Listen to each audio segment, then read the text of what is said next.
हाँ जी, तो next bullet revision chapter में मैं आपका स्वागत करता हूं। अभी तक अगर आपने इससे पहले वाली वीडियोस नहीं देखी, जीएसटी की सीरीज हम शुरू कर रहे हैं और टारगेट हमारा है 660 प्लस इस बार हमें लाने ही लाने हैं। आज और पूरे जीएसटी की वीडियोस आएंगी और कल तक इनकम टैक्स की वीडियो आएंगी। अगर आपने इससे प्रीवियस वीडियोस नहीं देखे तो जरूर देख लीजिएगा। काफी सारे चैप्टर हम ऑलरेडी खत्म कर चुके हैं, जैसे कि time of supply, value of supply, और हमने क्या कर लिया है, आईटीसी कर लिया है और हमने रजिस्ट्रेशन के क्वेश्चन कर लिए। अगर आपने अभी तक वो वीडियो नहीं देखे तो जरूर चेक करिएगा। इस बार 60 प्लस लाना ही लाना है, तभी हम ग्रुप 1 में एग्रीगेट में पास होंगे, ऐसा हमारा टारगेट है। कल से आपको मिलेगी इनकम टैक्स की वीडियोस। जो सीएमए वाले बच्चे हैं उनको मैं फिर से बता दूं, हर एक चैप्टर आपके लिए भी एप्लीकेबल है। क्वेश्चन वगैरह सारी चीजें सिमिलर हैं, चैप्टर सिमिलर है, क्वेश्चन सिमिलर, तो ये वीडियोस आपके लिए भी है। यहां तक अगर आ गए हो तो चैनल को सब्सक्राइब और वीडियो को लाइक और अपना इंपॉर्टेंट रिव्यू कमेंट्स में जरूर दीजिएगा। आपके कमेंट्स पढ़ने के बाद ही मैं चैप्टर्स को, जो मोटिवेशन होता है आपको अगले चैप्टर्स को रिकॉर्ड करने का, वो बढ़ जाता है। और अपने दोस्तों वगैरह से भी शेयर कर दीजिएगा। Thank you so much.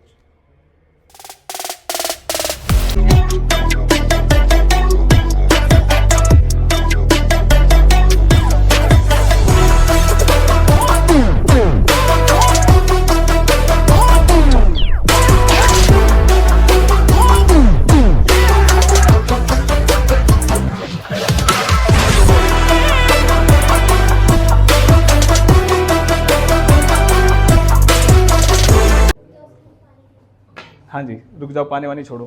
क्या पढ़ रहे हैं पहले ये बताओ, किसकी नॉलेज टेस्ट कर रहे हैं हम, ये तो बताओ हमको। अरे नालायक, बताओ, हम इसकी नॉलेज चेक कर रहे हैं, किसकी? टैक्स इनवॉइस चैप्टर की नॉलेज चेक कर रहे हैं कि आपको क्या इसकी नॉलेज है या नहीं है। तो हम वापस आ गए।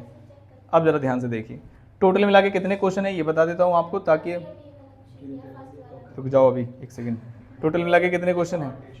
14 क्वेश्चन है। फटाफट से पढ़ेंगे, बिल्कुल एकदम बिजली की स्पीड से पढ़ेंगे। जरा ध्यान से सुनिए। सुल्तान इंडस्ट्री लिमिटेड रजिस्टर्ड है, entered into a contract with किससे? प्रकाश एंटरप्रेन्योर से, जो कि कहाँ का है? दिल्ली का। For supply of spare parts, कौन सी तारीख को? 7 तारीख को कॉन्ट्रैक्ट किया। क्या करूं? कुछ भी नहीं। Spare parts were delivered on 30 September. Sultan industry limited remove the finish part from factory, कौन सी तारीख को? 29 तारीख को। ये जुमला है, पहले कह रहे पहुंच गए 30 को, लेकिन निकले थे 29 को। अब आप बताओ क्या पूछेंगे आपसे? Last date of issue of invoice क्या होगी? नालायक 30 वाले बच्चे, समझ रहे हो ना आप भाई? हमारे पास कॉन्ट्रैक्ट कौन सी तारीख को हुआ? 7 तारीख को। स्पेयर्स पर डिलीवर होने थे कौन सी तारीख को? 30 तारीख को। और हमारे यहां से कब निकले? 29 तारीख को। क्या ये बात समझ में आती है? पक्का फ्लो खराब कर दे तुमने आसान सवाल में, नालायक। Determine the time of supply must be issued by Sultan limited और सॉरी, हाँ जो भी है। तो डेट क्या बताई उन्होंने? मैंने यहाँ पर टेस्ट योर नॉलेज के एक पीडीएफ में आंसर खोल लेता हूँ ताकि हम क्रॉस चेक करते रहें। कौन सी तारीख है? 29 सितंबर। इस क्लास में रौनक के ना होने का मुझे एक फ़ायदा और है कि जब मैं इसका आंसर दिखाता हूँ तो वो ये देख लेता है। तो पहले मुझे ढकने पड़ते थे सब, और इसको ऐसे दिखाना पड़ता। देखो देखो देखो। अब आप इससे आइडिया मत ले लेना, ठीक है? आगे चलते हैं।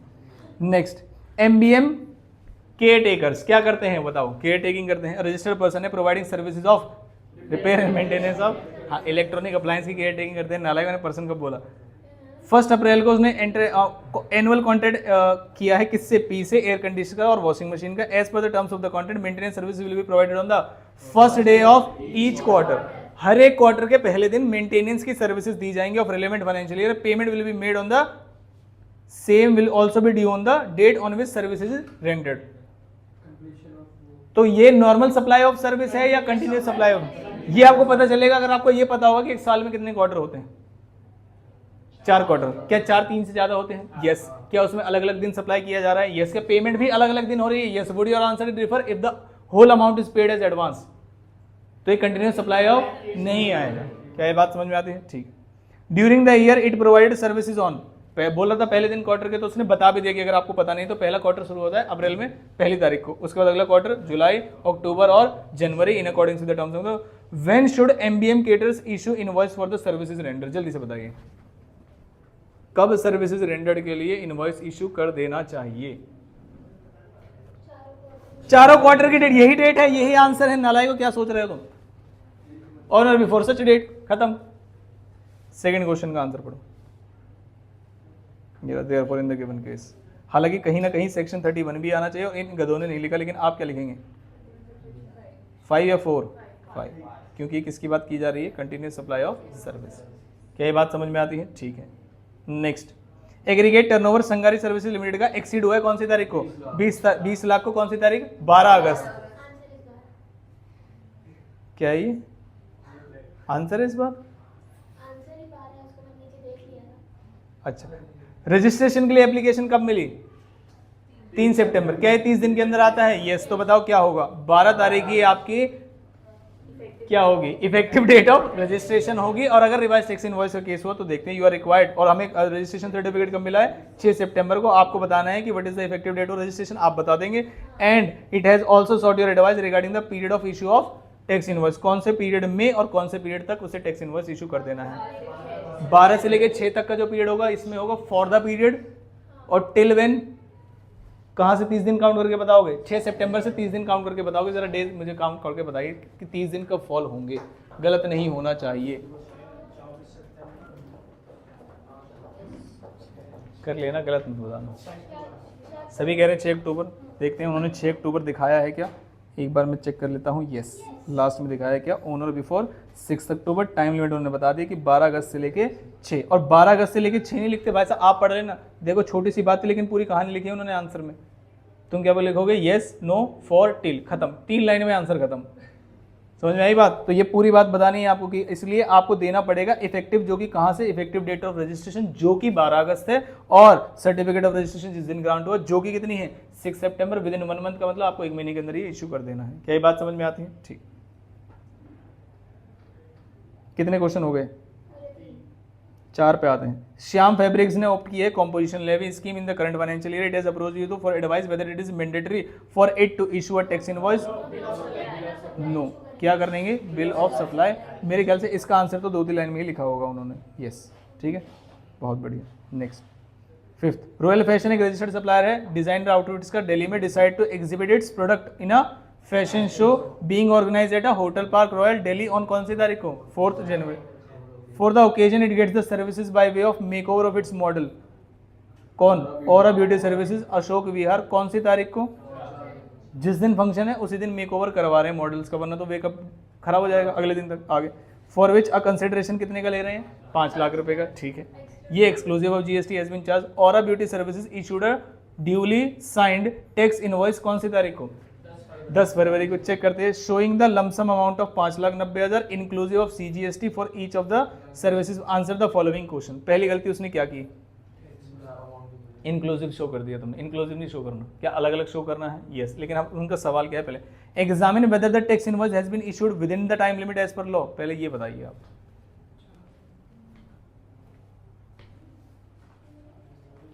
उन्हें मत बताओ, मुझे बताओ।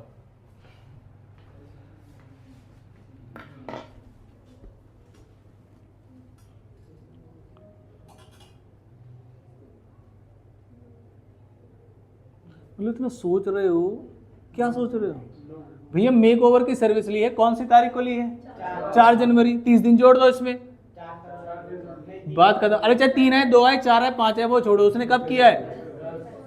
तो इसमें सोचना क्या है? क्या टाइम लिमिट से इशू किया है? नहीं। पहला सवाल ये था, नालायक सोचना। इसलिए मैं कह रहा था कि भैया जिस दिन फंक्शन होगा उसी दिन सर्विस ली है। उस टाइम हंस रहे थे तुम। क्या ये बात समझ में आई? आगे चलते हैं। और क्या पूछा उसने? टैक्स कंसल्टेंट है एक Royal Fashion objected the invoice raised suggesting that the amount of tax charge in respect of taxable supply should be shown separately in the invoice raised by Aura beauty service limited. क्या वो tax consultant सही कह रहा है? Yes. आगे, however Aura Beauty Services Limited contended that there is no mandatory requirement of showing the tax component separately in invoice. You are required to examine the validity of the objection raised by tax consultant. सवाल जरा ध्यान से समझें। Validity बतानी है, valid और not valid. Valid क्योंकि किसकी बात की जा रही है? जो कंटेंशन ऑरा ब्यूटी लिमिटेड ने की है, टैक्स कंसल्टेंट ने। कई बार बच्चे इस कंफ्यूजन में गलत आंसर लिख देते हैं। क्या ये बात समझ में आती है? ठीक। 6th question, Kidzee toys limited a wholesaler, toys registered कहाँ पर है? चंडीगढ़ में। Is renowned in local market for the variety of toys and their reasonable price. बताओ इसका क्या करूं मैं? कुछ भी नहीं।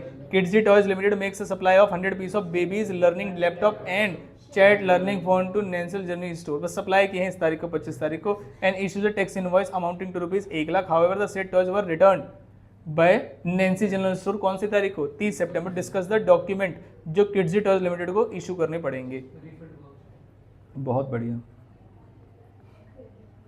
अरे भैया एडवांस पेमेंट दे रहे हैं क्या आपको, गुड्स दे रहे हैं, पैसे ले रहे हैं, गुड्स गड़बड़ हो गए वापस दे दिए आपको, तो क्या इश्यू करोगे?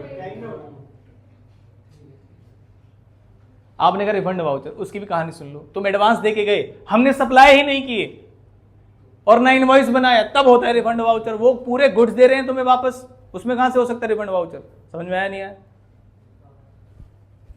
आगे ठीक है। क्वेश्चन कौन सा है? 6, एक बार पढ़ लेते हैं इसको। क्या इशू करना पड़ेगा? कौन इशू करेगा? किड्स लिमिटेड किसको? नैन्सी जनरल स्टोर, जो सामान वापस कर रहा है। आंसर देख लेना किस तरीके से लिखना है। अब आते हैं next. Rana Sangha limited registered supplier जिसने फॉलोइंग टैक्सेबल सप्लाईज की है, किसको? यहीं पे छुपा हुआ है सब कुछ। टू इट्स कस्टमर्स या कस्टमर? क्या लिखा हुआ है? बाबुर या बाबर, जो भी आप बोलना चाहे उसे प्यार से। लेकिन दिक्कत पता है क्या है? बाबर लिखने का मतलब ये है कि वो अनरजिस्टर्ड पर्सन है। ये आपको हिंट लेना था यहां से।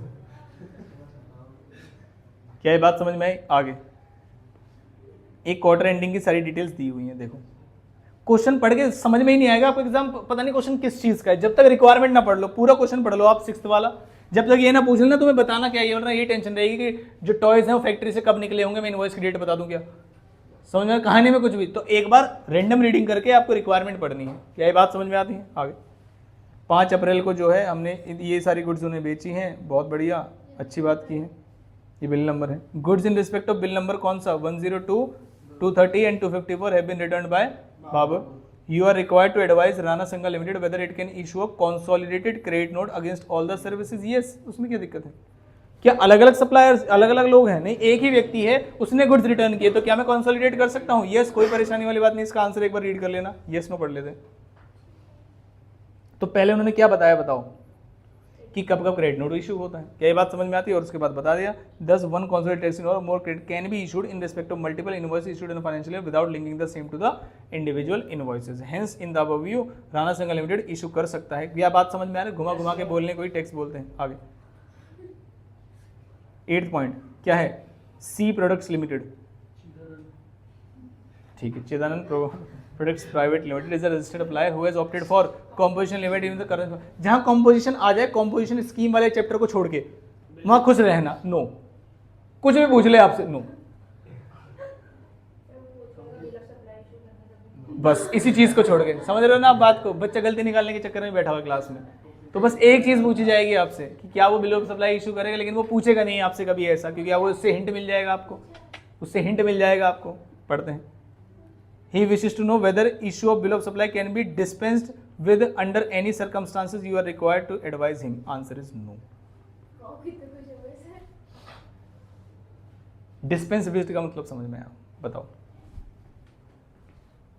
अब सवाल तो यही है, जीएसटी तो पढ़ ली, किसका मतलब नहीं पता? वो ये कह रहे भाई साहब कभी ऐसा भी हो सकता है क्या कि हमें बिल ऑफ सप्लाई भी इशू ना करना पड़े? मैंने कहा बिल्कुल हो सकता है। जब इनवॉइस इशू करने की जरूरत नहीं होती तब आपको बिल ऑफ सप्लाई भी इशू करने की जरूरत नहीं होगी। जिन केसेस में इनवॉइस इशू करने की जरूरत नहीं होती उन केसेस में बिल ऑफ सप्लाई भी इशू करने की जरूरत नहीं होती। If the supply is made to an unregistered person with the value not exceeding 200 and such recipient is not requiring the invoice.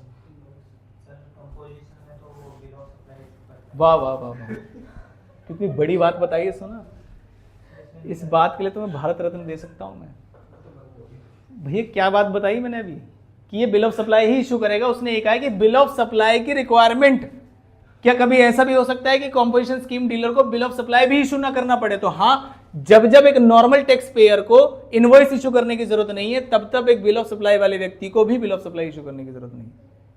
जो बात बोली मैंने वो समझ में आई? छोड़ो, 8th पॉइंट पे आते हैं।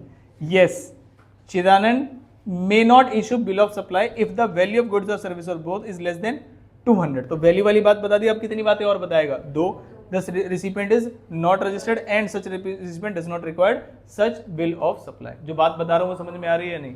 लिंक कर पा रहे हो? चलो 9th, a registered person has mandatorily issued separate invoices for all taxable and exempted goods when supplying both taxable as well as exempted goods to an unregistered person। Examine the validity of the statement। पहले आप statement पढ़िए।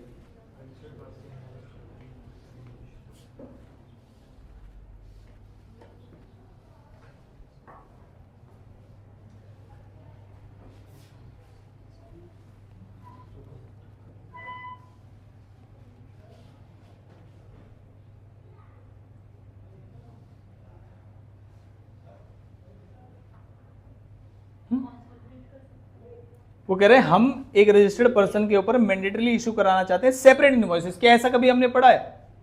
मैं आपको exempt goods भी दे रहा हूं और taxable goods भी दे रहा हूं, तो एक ही इनवॉइस में लिख दूंगा ना कौन से गुड्स कौन से एग्जेम्प्ट और कौन से टैक्सेबल। जरूरी है कि एक ही के अंदर अलग अलग करूंगा, एग्जेम्प्ट वाला ये और टैक्सेबल वाला ये? नहीं, बात खत्म। नहीं, the statement is not valid. Separate करने की जरूरत है सीजीएसटी रूल्स के अंदर। अगर person taxable as well exempted goods कर रहा है किस व्यक्ति को, एक अनरजिस्टर्ड पर्सन को, तो एक आप क्या इशू कर सकते हैं, invoice come bill of supply, मतलब एक ही में मर्ज कर लिया जाएगा। जिसमें टैक्स नहीं लग रहा है उसे बिल ऑफ सप्लाई मान लेंगे और जिसमें टैक्स लग रहा है उसे इनवॉइस मान लेंगे। लेकिन इसका नाम याद रखना है आपको। क्या लिखना है आपको? Invoice come bill of supply. क्या ये बात समझ में आती है? ठीक। नेक्स्ट क्वेश्चन कौन सा? 10th। टोटल कितने हैं? 14। तो कोई दिक्कत वाली बात है नहीं, ठीक है। जिन बच्चों को फास्ट है उनसे किस किस का था? आपका था 2, 3, 4, बाकी सब 5, बाकी देखो भाई मई से पहले जितने भी वो आ रहे हैं ना उसे कर लो। हाँ, कौन से टैक्स, कौन से पेपर में कौन सी माता, चाहे शेरों वाली हो, काली माता, कौन बचा ले? पढ़ते खुद नहीं है, कह रहे डरा रहा हूँ मैं। हाँ जी, नहीं नहीं भाई ये करने चाहिए, इनसे काम आता है, पता है आपको। Non banking financial company can issue a consolidated tax invoice at the end of every month for the supply made during that month, examine the validity of the statement। Bank क्या कंसोलिडेट कर सकते हैं? Yes.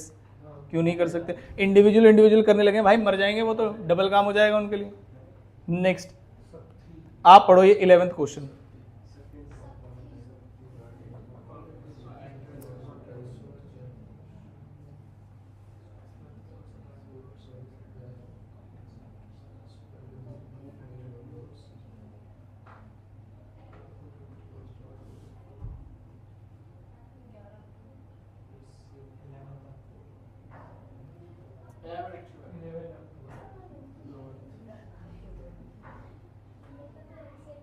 क्या कह रहे हो बताओ, क्या किस चीज का क्वेश्चन है? अरे 11 अक्टूबर को रिमूव हुए फैक्ट्री से, तो ये last date of issue of invoice है। चलो 12वां क्वेश्चन पढ़ो। अब मैं नहीं पढ़वा रहा, अब आप पढ़ोगे बस।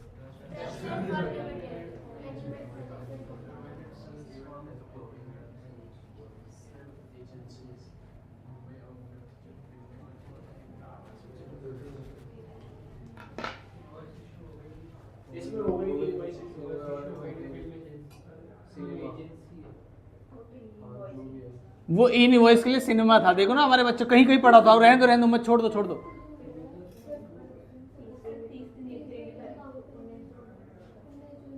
आंसर क्या होना चाहिए? हाँ, तुम टाइम ऑफ सप्लाई बता रहे हो क्या? क्वेश्चन पढ़ो। हाँ, किस टाइम तक इनवॉइस इशू हो जाना चाहिए? भाई साहब कौन सी तारीख को? 5 जून से 30 दिन काउंट कर लो। वो कहाँ कर रहे थे तुमने? पेमेंट वाली डेट बोली। अच्छा, आंसर क्या है? 13th क्वेश्चन फिर से पढ़िए।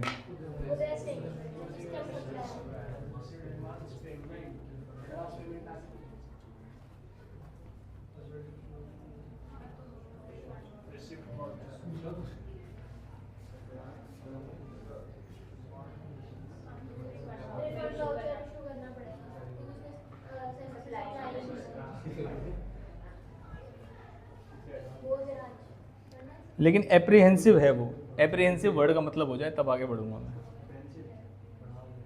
डाउट में है, दुविधा में है, ठीक है। As to what would in case of receipt voucher issued but subsequently no services are supplied, you are required to advise। तो हम बता देंगे भाई क्या होता है। दो ही चीज़ होती है, जब सप्लाई नहीं होती और इनवॉइस नहीं इशू किया जाता तो आपको क्या करना पड़ेगा? Refund voucher. आंसर पढ़ लेना इनके। आज का आखिरी क्वेश्चन पढ़िए।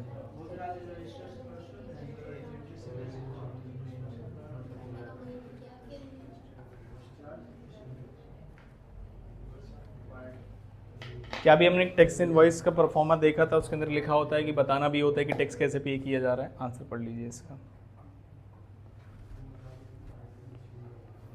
With regard to GTA services, payment कर रहे हो तो इनवॉइस भी तुम्हें इशू करना पड़ेगा, ठीक है। इन रिस्पेक्ट ऑफ गुड्स और सर्विसेज और बोथ, वो बता रहे हैं कि कब कब नहीं लगता। क्या ये बात समझ? उसे बोला कि हाँ तुम्हें करना पड़ेगा और नीचे मेंशन भी करना पड़ेगा आपकी इनवॉइस पे कि ये पेमेंट जो टैक्स की हो रही है ये एज रिवर्स चार्ज स्कीम हो रही है, रिसिपेंट कर रहा है इसको। क्या ये बात समझ में आती है? तो क्या इस पूरे चैप्टर के दौरान आपको कहीं ई इनवॉइस और क्यूआर कोड दिखा? नहीं। सभी क्वेश्चन कर सकते हो आप इसके। यस, तो ई इनवॉइस में कितना लिखना है और क्यूआर कोड में कितना लिखना है, और कुछ क्वेश्चन जो ई इनवॉइस और क्यूआर कोड के आ सकते हैं वो मैं आपको कल की क्लास में कराऊंगा, और कुछ क्वेश्चन पेपर कराऊंगा। तो कल की क्लास में बहुत ज़्यादा रिलेवेंट चीज़ें नहीं है, अमेंडमेंट है जो आपसे पूछी जा सकती है, लेकिन अब तक जो चैप्टर में पढ़ लिया है मेजोरिटी क्वेश्चन वहीं से आते हैं।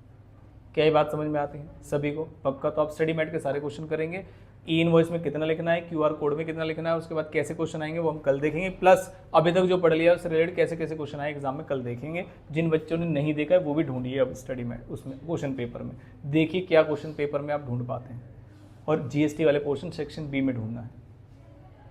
ठीक है।